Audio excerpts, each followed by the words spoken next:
नमस्कार मित्रों, अच्छी सेहत अच्छी लाइफ यूट्यूब चैनल पर आप सभी का हार्दिक स्वागत अभिनंदन। आप सभी स्वस्थ रहें, मस्त रहें, इस मंगल कामना के साथ आज का यह अंक आपके बीच रखते हैं। यह अंक आज आपके ही द्वारा पूछे गए साइटिका के इलाज के संबंध में है।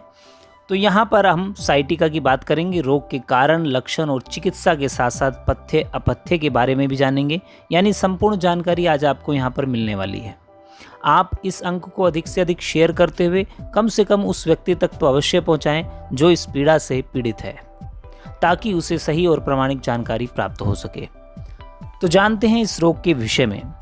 इसका नाम साइटिका है, जो अंग्रेजी नाम है, और ग्रद्धसी रोग के नाम से यह आयुर्वेद में जाना जाता है। आयुर्वेद का मत है कि यह एक वात व्याधि है जो वात के कुपित होने से उत्पन्न होती है और कफ के कुपित होने पर भी होती है।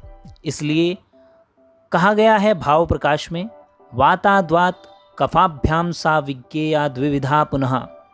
यानी यह व्याधि वातज यानी वात प्रकोप से पैदा होने वाली और कफज यानी कफ प्रकोप से पैदा होने वाली दो प्रकार की होती है। यदि आपने अभी तक इस चैनल को सब्सक्राइब नहीं किया है तो कर लीजिए, बेल आइकन को दबा दीजिए और शेयर भी करते रहिए, क्योंकि ये एक छोटा सा काम है और यदि आप इसे कर देते हैं तो हमें बल मिलेगा और हमारा हौसला बढ़ेगा। हम आपके लिए बेहतर से बेहतर करने का प्रयास करते रहेंगे। अब जानते हैं इस रोग के लक्षण क्या है, यानी ग्रद्धसी या साइटिका के लक्षण क्या होते हैं। साइटिका एक ऐसी गंभीर बीमारी जिसमें संधि यानी हड्डियों का जोड़, कमर, पीठ, छाती, घुटना, जांघ और पैर में स्थिर पीड़ा होती रहती है, बनी रहती है बराबर, और कूल्हे में बराबर शिराकंप होता है। शिराकंप यानी नस फड़कना, नस फड़कती रहती है, आदि लक्षण ऐसे प्रकट होते हैं। यदि यह रोग वात प्रकोप से होता है तो रोगी को कूल्हे से लेकर नीचे एडियो तक पैर के पिछले भाग में सुई चुभने जैसी पीड़ा होती है, और यह पीड़ा असहनीय होती है। असहनीय दर्द वह महसूस करता है, और ग्रद्धसी नस या साइटिका नर्व फड़कती है और दर्द पूरे शरीर में ऐंठन व अकड़न हो जाती है। दर्द से रोगी दर्द से तड़पता है, करहाता है। यदि कफ कुपित यह रोग है तो दर्द होने के अलावा शरीर में भारीपन बना रहता है, शिथिलता बनी रहती है, अग्निमांद, मुख से लार आ जाती है, तंद्रा, नींद की झपकी आती है बार बार, और अरुचि आदि लक्षण प्रकट होते हैं। सुश्रुत संहिता निदान में कहा गया है, तो उसके अनुसार यदि हम जाने तो एड़ी और पैरों की प्रत्येक अंगुली की कंडराएं जब वात से कुपित होती है तथा पैर के प्रसारण यानी हिलना चलना आदि को रोक देती है, तब इस स्थिति को ग्रद्धसी कहा जाता है और इसीलिए इसे ग्रद्धसी रोग कहा जाता है। ग्रद्धसी नाम की एक नाड़ी होती है जो कूल्हे से घुटनों तक जांघ के पिछले हिस्से में होती है और घुटनों से एड़ी तक दो भाग में विभाजित होकर जाती है। इसे अंग्रेजी में सियाटिका नर्व कहा जाता है, इसलिए इस रोग को साइटिका भी कहा जाता है। आधुनिक चिकित्सा की बात करें तो आधुनिक चिकित्सा विज्ञान यानी एलोपैथी चिकित्सा पद्धति के अनुसार साइटिका रोग होने का कारण है स्लिप डिस्क होना। वो इसे स्लिप डिस्क से मानता है।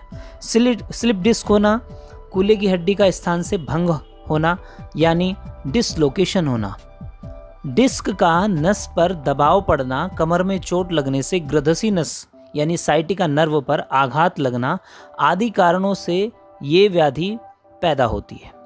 कुल मिलाकर किसी भी कारण से ग्रद्धसी यानी साइटिका नर्व पर दबाव पड़ने या आघात लगने से साइटिका रोग उत्पन्न होता है। अब साइटिका की चिकित्सा के बारे में हम जानें तो साइटिका की जो चिकित्सा है उससे पहले एक निवेदन आपसे फिर कि यदि आप किसी रोग विशेष पर वीडियो चाहते हैं, जैसे आपने कमेंट करके बताया कि साइटिका पर आपको वीडियो चाहिए, आपके सामने ये हम प्रस्तुत कर रहे हैं, तो आप इस प्रकार हमसे पूछते रहें, हम आपकी सेवा में हमेशा उपस्थित रहेंगे। जानते हैं अब इसकी आयुर्वेदिक चिकित्सा क्या है। कोई भी चिकित्सा शुरू करने से पहले, खासतौर से आयुर्वेदिक चिकित्सा यदि आप इस रोग की करते हैं तो शुरू करने से पहले एक दिन पूर्व आपको क्या करना है, साधारण अरंड का जो तेल लेना है, जिसे हम कैस्टर ऑयल कहते हैं, उसे देकर आप विरेचन कराइए। यानी उसे आप दूध के साथ रात्रि में सेवन करा सकते हैं। 1 चम्मच अरंड के तेल को दूध में मिला कर लें, जिससे आपका पेट साफ हो जाएगा।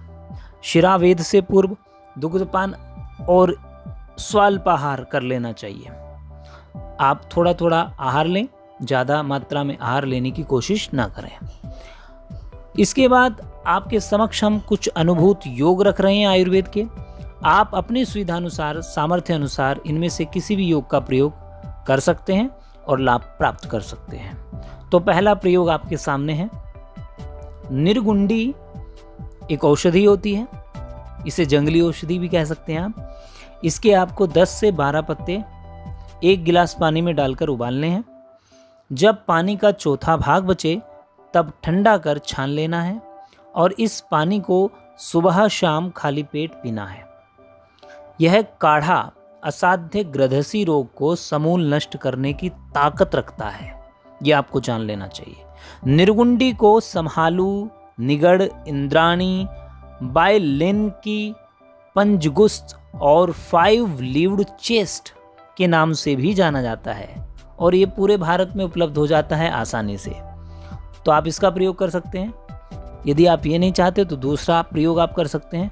इसमें आपको कुछ औषधियाँ लेनी हैं, जैसे रासना, गिलोय, अमलतास, देवदारू, गोखरू, एरंड की जड़, पुनर्नवा की जड़। इन सभी औषधियों को आपको 100 ग्राम की मात्रा में लेना है और 100 ग्राम की मात्रा में लेकर खूब कूट कर, पीस कर, महीन कपड़ छन कर चूर्ण बना लेना है।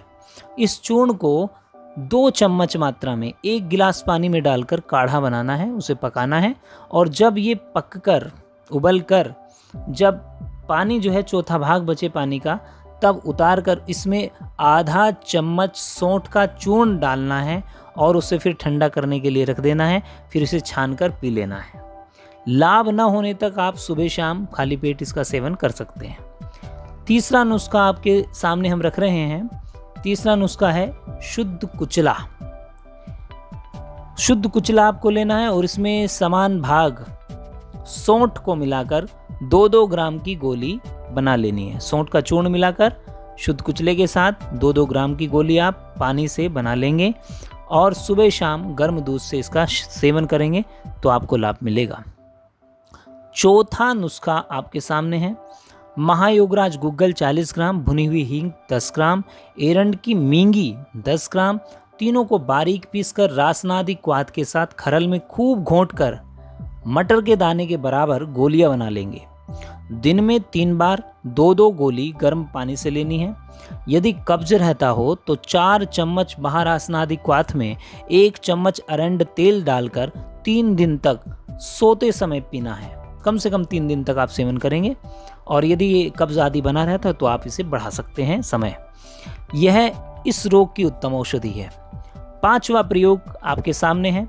ये आयुर्वेदिक दवाई जो अब आपको बताई जा रही है, ये आपको आसानी से किसी भी आयुर्वेदिक स्टोर से मिल जाएगी, तो आप वहाँ से इसे ले सकते हैं, पंसारी से ले सकते हैं। महावात विध्वंसक रस लेना है, इसकी गोलियां आती हैं, 10 ग्राम लेना है। वात गजेंद्र सिंह रस 10 ग्राम लेना है। प्रवाल पंचामृत 10 ग्राम, लक्ष्मी बिलास रस 10 ग्राम, प्रवाल पिष्टी 5 ग्राम, अजमोद आदि चूर्ण 50 ग्राम लेना है। इन सब को अच्छी तरह मिलाकर एक जान कर लेंगे। इनकी 40 पुड़िया बना लेंगे और सुबह शाम 1-1 पुड़िया शहद में मिलाकर चाट लेंगे। ऊपर से 1 कप मीठा दूध भी आपको लेना है। इसी के साथ पंचामृत, लोहो गुगल और रासना शल की वटी 1-1 गोली आपको लेनी है, इसी के साथ लेनी है, ध्यान रखें। और भोजन के बाद सुबह और शाम रासना सप्तक काढ़ा और पुनर्नवा आसव 4-4 चम्मच आधा कप पानी में डालकर सेवन करना है। कमर, कूल्हों और जांघों पर हल्के हाथ से महानारायण तेल सोते समय लगाएं, आपको बहुत लाभ मिलेगा। अब पथ्य अपथ्य के विषय में जानते हैं। ग्रद्धसी के रोगी को पूर्ण विश्राम करना चाहिए, हल्का सुपाच्य ताज़ा भोजन करना चाहिए, पेट को साफ रखना चाहिए, अपच और कब्ज नहीं होने देना चाहिए।